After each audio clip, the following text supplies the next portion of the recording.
right here is a big dip. And normally I'd be using a round block there. Also, my other option is to go like this. But it's the same thing, small contact point, deeper scratch.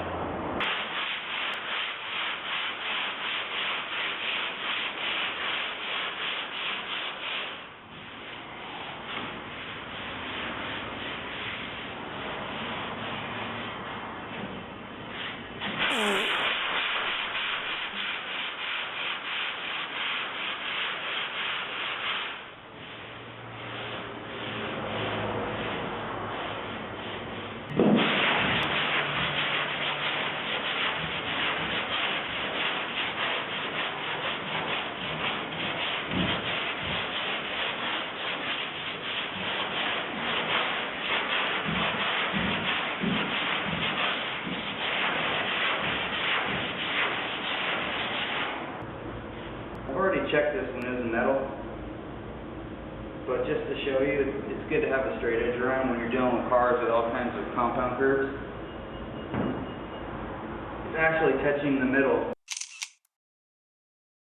which means it might not be a good idea to use this block right here, because you'll end up chopping the high points down, unless you sand like that, but we don't sand like that, do we? So, I go for a shorter block.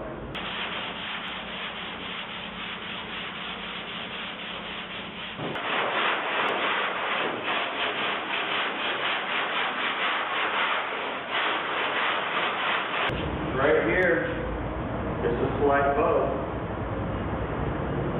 And trust me, I always want to use this block, but this isn't the right block for this. So you go to a shorter one. Like this, maybe even shorter than this. I'll find out. As soon as I start sanding, I'll know if something's up before the metal foot fell.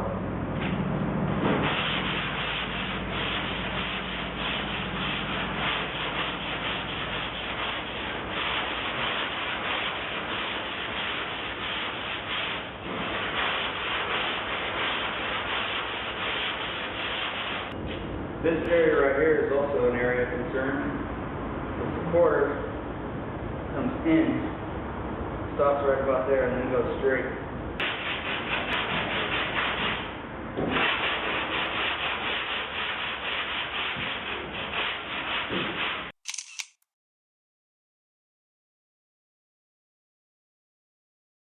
Usually when I do dents about this size, usually takes 2 to 3 coats, because I do one to fill. The other one is your top coat with a really runny filler to eliminate the possibility of pinholes. Third coat, obviously, if I miss something or there's too many pinholes, sometimes if there's just a couple pinholes here, I'll just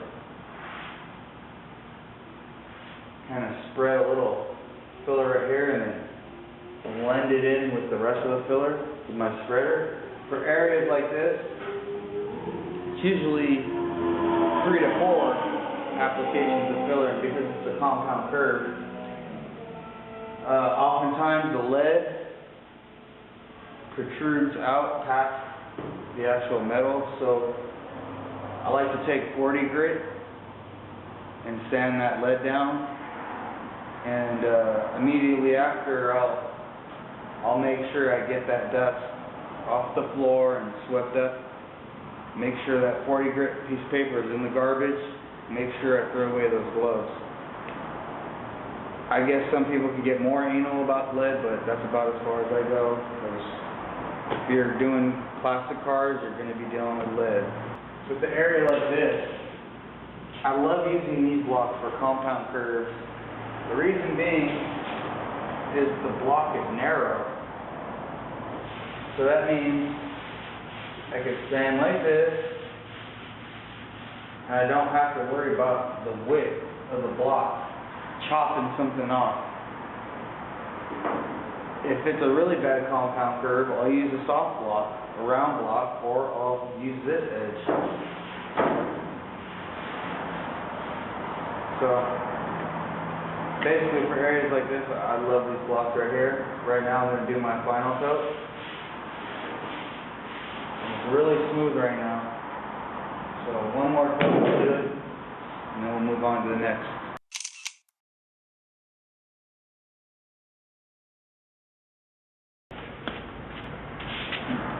When using a file, you basically want to file it before it's cured. But you don't want to file it too soon, or it'll lift the filler off the metal. So you might want to check it a couple times. And right now, it feels like it's ready, but let's see.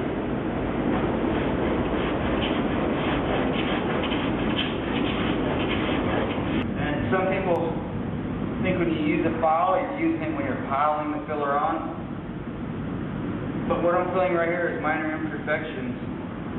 And you think that you can't do small things because the gouge that it leaves is so deep that you can't really level anything out. But that's not true, because when I'm done mud hogging this, after I file it, there's no more file scratches on there. And I'm actually not building a cake here. This is just taking off the material quicker.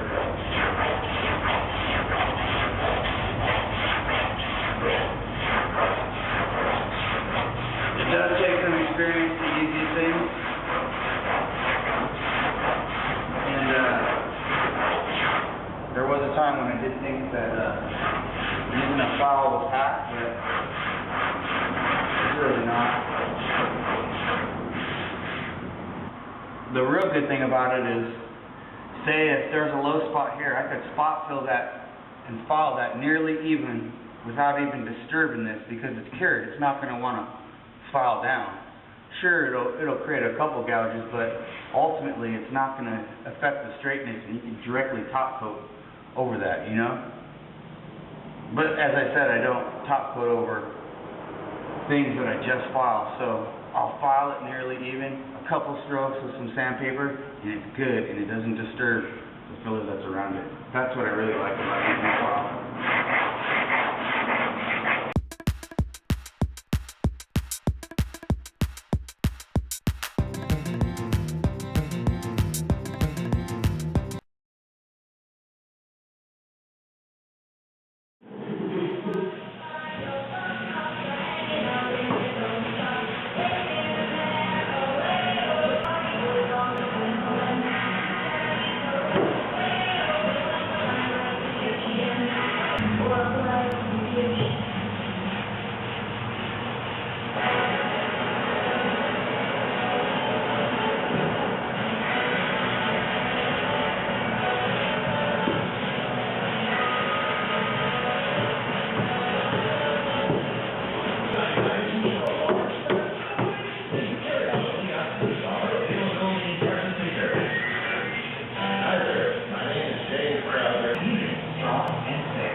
Found a bunch of high spots.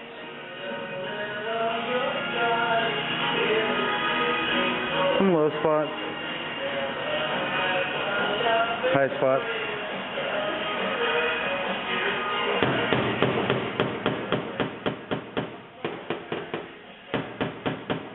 Solid. So I bet if I look under there, I'll see a piece of foam. That's exactly what I'll see. So, I'm going to get a spoon and hammer these down a little bit and fill where needed. I didn't block up there yet, but if you look in the reflection, I don't know if the camera picks it up, but it's wavy up there, and the body line isn't even straight. This is supposed to be a new part. By the time I'm done, I'm going to have at least 6 hours in this hood.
What makes hoods annoying and bothersome is you got all these high spots everywhere, and those high spots are areas of the inner shell adhered to the outer skin.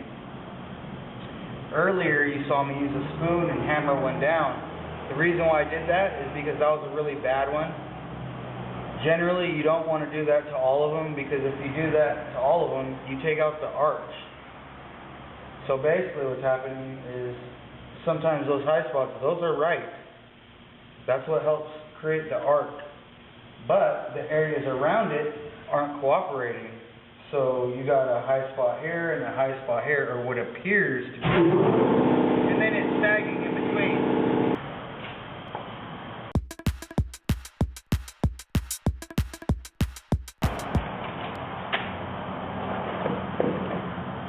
Can't forget about this. Joy. I gotta line the edge of the hood with this, and the rear of the hood with this line. But I also want to read what they're saying right here, so I'm gonna cut the line right here, cut it down, and then have at it. Joy, joy, joy.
Everything and everyone from everywhere is expanding. This is how we think of things. This is easy. This is simple. This is awesome. Xfinity, the future of awesome. At Route 2, we know times are tough, and you've probably been seeing other pieces, tempted by some that are cheap and easy. But we also know most people think our pieces are better, because we make our dough fresh every day, and our quality toppings are always piled high at the edge of the crust, like those on our mind.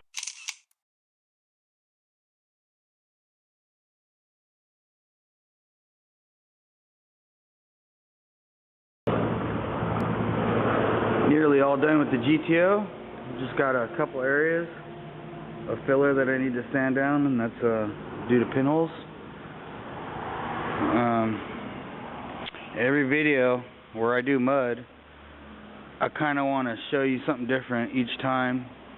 On this one, as you can see, there's no filler on the edges. See right here? No filler. No filler. There's a little bit right there, but not much. And the last few things I got to do is I got to fit up the lower valance because I'm assuming that a flange or two is going to have to be bent. So I want to address that before sending it off to paint.